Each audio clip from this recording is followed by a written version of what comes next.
ডোন্টের পর ভার্বের present form বসিয়ে আমরা এক একটা ছোটো ছোটো সেন্টেন্স তৈরি করতে পারি, যেগুলো স্পোকেন ইংলিশে অর্থাৎ ইংরেজিতে কথা বলার সময় আমরা খুব সহজে ব্যবহার করতে পারি।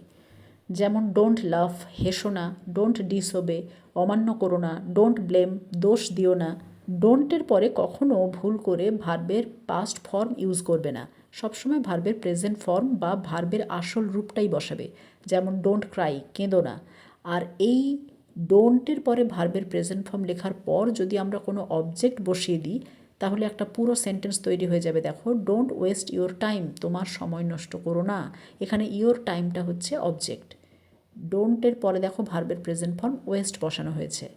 একইভাবে যদি বলি ডোন্ট হেট পিপল, লোকেদেরকে ঘৃণা করো না বা ঘৃণা করো না মানুষকে। ডোন্ট হেট, ঘৃণা করো না, পিপল, লোকজনকে। একইভাবে ডোন্ট কিল ইট, এটাকে হত্যা করো না।